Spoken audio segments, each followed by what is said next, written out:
I want to get into Virginia Tech a little bit and just what we're looking at with their roster, just sort of break down how they stack up. This is a team that, I'll be candid, it's not very good. In fact, they are terrible. Probably worse statistically than their record would indicate, but that doesn't mean that they can't give Miami a lot of problems. They got a little bit of juice right now, some wind in their sails with the announcement of James Franklin. I've talked about that in other platforms, but I think that's just an absolutely phenomenal pickup for Virginia Tech. He's going to be exactly what they needed. I thought he was the best coach on the market, including Lane Kiffin. I know that's a controversial take, but this guy was just in the Final Four last year. And he's young, he's in his prime, and he can recruit, and he's done it over the course of 10 years at a big-time program with big-time competition. So I think Virginia Tech get a home run there. They're going to have some more energy in the stadium. I don't know if they'll introduce Franklin at the game. Sometimes they like to keep the new coach separate from the team because they don't want distractions, but sometimes they'll embrace it. I don't know what they'll do, but there should be a lot of energy in that stadium, in Lane Stadium, which is, of course, a hostile atmosphere in good times. But the team itself, not particularly strong in any aspect aside from running the football. As we pull up here's the story of their season as we look at it right here. Not a very good one, but going through some of the stats for Virginia Tech. Offensively, they are 90. These stats are all FBS versus FBS opponents, so I didn't include any non-FBS in the rankings. In terms of scoring offense, they are 97th in the country, scoring 21.7 points per game. Just for comparison, Miami's offense, which has had struggles, is 22nd. Yards per play, which measures their play-to-play efficiency, 86th in the country. Not bad. Here's where Virginia Tech, this is a strength of their team, statistically, personnel-wise, top to bottom. That's rushing attempts. And just rushing game. They're going to run it. They're going to commit to the run, and they're going to be effective doing it. 44th in the nation in rushing attempts, 21st in yards per rush, and then 23rd in rushing yards per game. So they are going to commit to the run, and they're going to run effectively with their quarterback and their backs. Passing, this team can't pass. So 122nd in passing yards per game, 130th in passing yards per attempt, which is efficiency, only 5.7. In terms of pass protection, they're 110th in sack percentage allowed, which is the percentage of dropbacks that result in a sack. 7.87% of their dropbacks result in a sack. Again, 110th in the nation. Miami's in the top 10 in that category. Protecting the ball, they're average, 62nd in the country, 1.2 giveaways a game. Tackles for loss allowed, not bad, 66. NC State was really bad in that category, which you saw Miami blow up their run game consistently. When they get to the red zone, Virginia Tech is pretty tough, 40th in the nation in red zone percentage of touchdowns. So they can do damage when they get there. Just looking at their personnel and offenses, Philip Montgomery, the former Tulsa offensive coordinator or coach. This guy's been around, was at Auburn as offensive coordinator. He's veteran guy, has had good offenses in the past. A lot of movement, a lot of pace. Art Briles tree. They like to go horizontal and then go vertical. Probably more horizontal in terms of than vertical with this team, just because they're struggling to throw the ball. Personnel-wise, Drones, Kyron Drones, 1,717 yards, 58% passer, always been a slightly inaccurate passer, 16 touchdowns, 7 picks, and then he can run 578 rushing yards, 9 touchdowns. So we know Drones. We saw him at his best last year. At his talent level is there from a physical standpoint. I don't think he has the talent around him that he had last year. Virginia Tech's team last year actually had many I think I'll pull up their stats, but they had a lot of guys get drafted last year, more than you would think out of Virginia Tech. And they had a lot of guys in the portal that left. Some of them were injured, but still, they had guys in the portal that left and ended up being really good players for other teams. Talking about Mansour Delane, who's probably the top corner, one of the top corners in the draft, going to LSU. Jalen Stroman going to Notre Dame, where he's played. Xavier Chaplin, one of the top-ranked tackles in the portal, going to Auburn. But last year, they had 5 guys drafted and then a bunch of other free agents, including Michelle Tootin, who had a long run against us, getting drafted in the 4th round of Jacksonville. Jalen Lane, a receiver, going in the 4th round.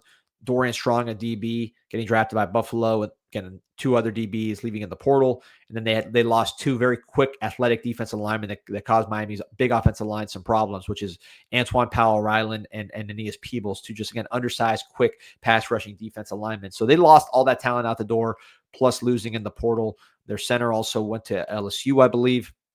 So It was a lot kind of going out the door for Virginia Tech, which is why I think that you've seen the team take a step back. But offensively, it's going to be running the ball. Marcellus Hawkins, big transfer from the FCS level. Not as fast as Tootin, but he's been effective. 677 yards, 6.2 yards per carry, 1 touchdown. More of that upright runner, number 27. You'll see him right away. He's a big upright runner, not that fast, but tough and big. Runs hard. Passing game, like I mentioned, one of the worst passing games in the country. Their top target, Aiden Green, 471 receiving yards, 3 touchdowns. Not particularly impressed with him, or not that he's a bad player, but just, there's not a Chris Bell type receiver. They don't have that on their team. One guy that does have some dynamic ability, which is flash, is Jeffrey Overton, who's a 4-star freshman, number 16, running back athlete type, local kid out of Virginia, 4-star player. He was injured, I believe. He didn't start playing till November, so he's only played 2 games, but he's made plays against FSU. So watch number 16 if he's in the game. He's their most talented guy on offense. Again, 4-star freshman who can do things with the ball in his hands. But otherwise, this is just a poor offense. On the defensive side of the ball, they are a little better. We're talking about 116th. Or sorry, let me take it back. On the defensive side of the ball, they're a little worse. They are as bad as it gets defensively. So if you look at the passing game, it's one of the worst passing games in the country, and the defense is one of the worst defenses in the country. Those are the 2 really, really weak spots for this team. So scoring defense, 116th in the country, 32.8 points per game allowed. That's more than Miami averages. So that, if they just play average, they should bump up their scoring. Opposing yard per play, 113th, giving up 6.1 yards per play. That's terrible. Yards per rush against, 103rd, so 4.8 yards per rush. Miami's hovering in that 4 range. They'd love to get that up with some big Gerald Pringle explosive runs. That's a weakness of Virginia Tech. Yards per pass against, 110th in the nation, 8.1. And just from an eye test perspective, I thought their pass defense was worse than their run defense. They are weak back there. They lost a lot of talent, as we just explained. Sack percentage, they're 93rd in the country, getting a sack on only 5.26% of their rushes. So should have plenty of time. Miami's one of the best in the country pass blocking, if not the best. This one is a big one to me. Takeaways, 130th in the nation, 0.6 for Virginia Tech. Now, takeaways are some randomness there. A ball bounces your way. But I just think in general, they just lack athletes and playmakers on the back end. You look at Louisville, they were really, really good taking the ball away. They made a lot of 50-50 plays, maybe even 40-60 plays that they made the play. Virginia Tech, I don't think, has those athletes. So when I see, they don't rush, they don't protect they don't do well against the passing game, they don't take the ball away. Let's attack, man. Let's attack. Tackles for loss, 120th in the nation, so they don't make a lot of negative plays. They really barely made any negative plays against FSU last week. FSU was able to get positive yards consistently. And then red zone touchdown percentage are 129. So when you get in the red zone, they're pretty much going to lay down. All told, this defense is as bad as it gets, right on par with Syracuse, with Stanford, and NC State, some of the bad defenses Miami's played, and some of the bad defenses that Miami's put 40 on. So you expect, if you're watching this game and you're just setting expectations, Miami has to get over 40 points in this game. I think there's no other way to say it. Virginia Tech's going to want to hold the ball. They're going to want to run the ball, which they can do, right? They have the ability to run the ball. They're, like I said, 22nd in rushing per game. But you have to avoid those 3rd and short situations where they're able to convert.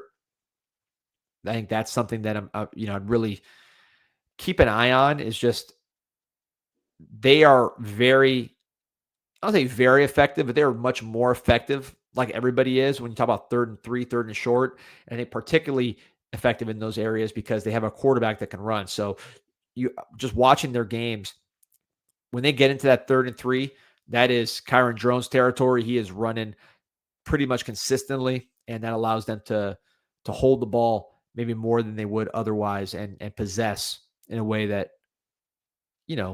Miami doesn't want them to do, because Miami wants to get the ball, score touchdowns. They have that ability.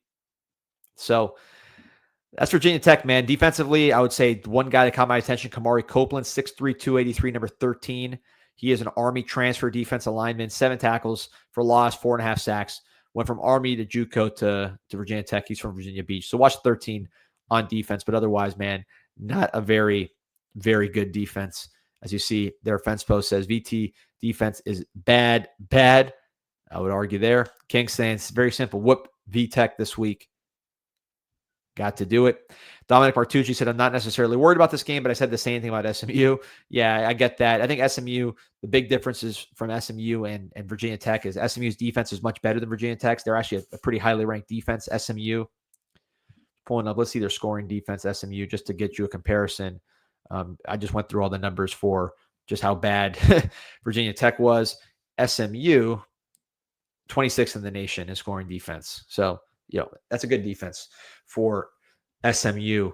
Even though they don't have a ton of NFL guys, they played well together. They had a lot of continuity with their defensive coordinator. Virginia Tech, much closer to Syracuse, Stanford, NC State level of defense. Joel Warren, my guy, says, not overlooking them at all, but this is a bad matchup for Virginia Tech.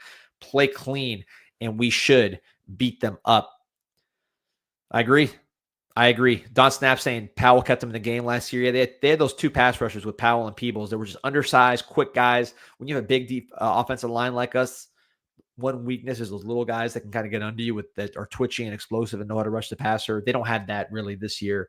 So I think, just looking at the personnel, watching the film, and then looking at the stats, you would expect Miami's pass blocking to really give a lot of time to the Miami Hurricanes. Yeah, there's a question from El Rico. How's Virginia Tech's D-line? I mentioned Kamari Copeland, number 13, is the one that caught my attention. Otherwise, they lost a lot of talent. 2 guys drafted, and they didn't really replace any of those players. Just stat-wise, 93rd in sack percentage, 103rd yards per rush against. So just not a very good defensive front for Virginia Tech. Kirk says, take a big lead and force Virginia Tech to pass. That's the goal, man. Yeah, you got to get, if you get ahead of them, all they can do is run. And it's not like a dominant running game by any means, but it's a good running game. And it's better when they're getting those short yardage opportunities on third down. They can get that quarterback involved because Kyron Jones is a big boy.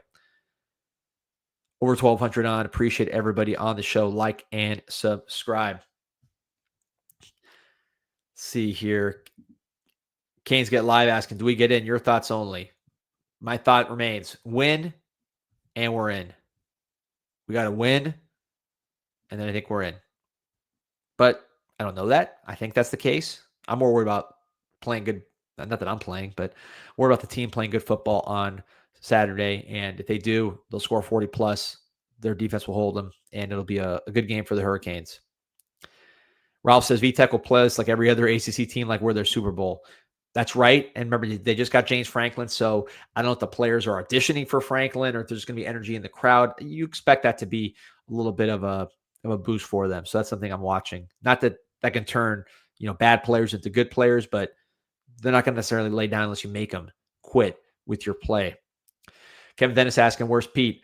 Pistol Pete will be on the show with Mike Ryan at 1:30. So 1:30 we'll be in the studio doing our usual Wednesday show. But I just added this morning show because not everybody watches the later show. It's in the afternoon. Might be a little off the wall for some people that want their straight football. There will block plenty of football at 1:30. And a lot of people, probably most people, watch both. So figured we'd do 2 shows, one in the morning, one in the afternoon. Pete's going to be in the afternoon one. D's Nuts says, you're on drugs if you think winning is enough. Maybe I am, but I can tell you there's a lot of pressure to put Miami in. And in my experience with college administrators and these kind of people, bureaucrats, they will take the path of least resistance. And when the pressure goes up, they'll just fold under pressure. They have no principles, and it's not like the principles are anything anyways. You heard them explain their rationale. It's all flimsy. They're going to pick who they want. And I think they'll pick Miami if the public pressure is enough, because why do they want to? They don't want to deal with that. Josh Mazer saying Mike Ryan is going to be appointment viewing today. Absolutely. That's 1:30. So make sure you check it out. Canes Cat says D Money gave us almost 3 hours of streams yesterday, 4 live streams. Yeah. Plus the Eric McLean and Kelly Gramlich podcast, which is so much fun to do. I love it. The Gramlich and McLean podcast. Check it out on YouTube for the ACC Network. Did that one with the ACC Network crew. Those guys are the best. Such a good show. They're awesome. And ACC is really pushing for Miami here, at least from a media perspective. I can't speak for the refs, but the powers that be in the media side definitely want Miami to be in there, and they're going to put a lot of pressure. Tyler Cannon is saying the committee's hearing the noise from the media. That pressure cannot be denied. Miami will get in. Bearded Kane says, if weather plays a factor in a dominant performance, you see the committee looking at that or the final scores only. Yeah, I don't know if the committee is going to be looking at Miami, Virginia Tech weather forecast, unless it's like a blizzard, which I don't think it is.